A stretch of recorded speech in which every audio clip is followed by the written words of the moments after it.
The night was deep, and rain was pouring down relentlessly.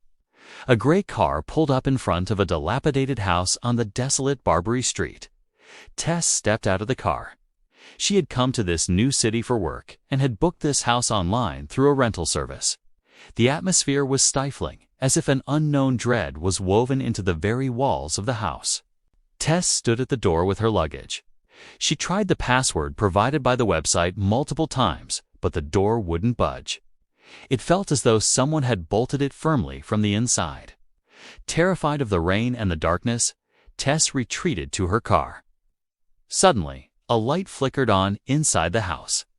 Surprised, Tess returned to the door and knocked. After a moment, a man named Tom opened the door. Tom was equally surprised. He explained that he, too, had booked the house through the same website. After comparing their booking details, they realized the rental service had made a double booking error. Being a gentleman, Tom offered Tess a place to stay for the night. Though uneasy, Tess agreed, but she secretly took a photo of Tom's ID card with her phone.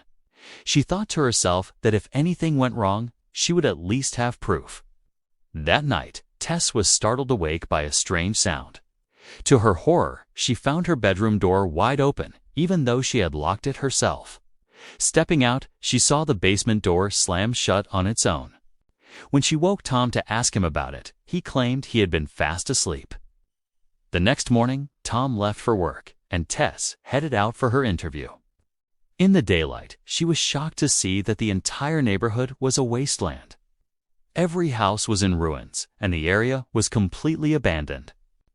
During her interview, when the director heard she was staying on Barbary Street, she nearly screamed, "Get out of there right now! That is no place for humans." Terrified, Tess rushed back to the house. Upon her return, a strange man began chasing her, shouting for her to leave. She barely managed to get inside the house, her heart pounding. While searching for toilet paper in the bathroom, she realized there was none left. She headed to the basement to find some. She found a box, but suddenly the basement door locked behind her. Desperate in the darkness, Tess searched for a window. She pulled a rope hanging from the wall, hoping to find a way out.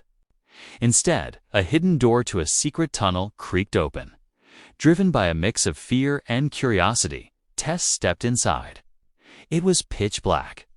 Using a mirror to reflect light from the basement, she saw something that made her blood run cold. A room containing a filthy bed, a vintage video camera, and fresh bloodstains on the walls.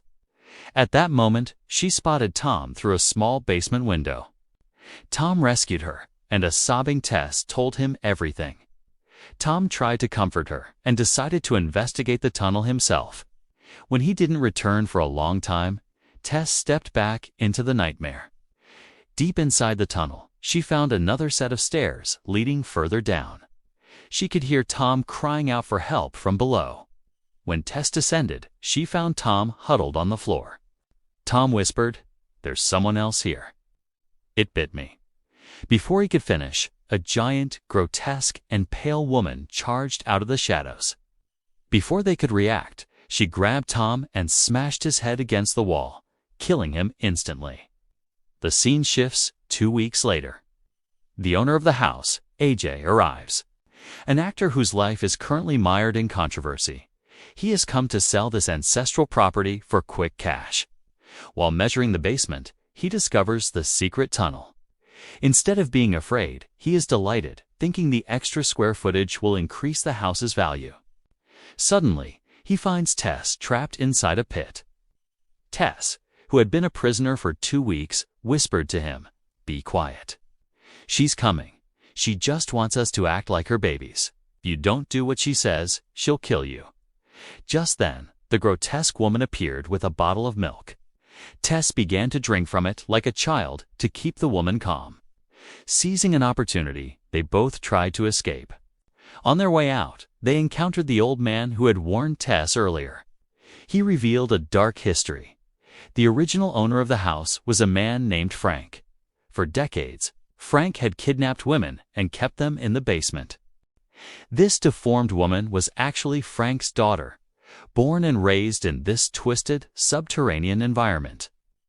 Frank had even committed atrocities against his own daughter. The woman was a victim of a cursed existence. The woman chased them out of the house. In a moment of pure selfishness, AJ pushed Tess off the top of a water tank, hoping the woman would focus on Tess while he escaped. But then, a strange thing happened instead of attacking. The woman leaped after Tess and shielded Tess's body with her own as they fell. She viewed Tess as her own child. Both the woman and Tess lay in a pool of blood on the ground.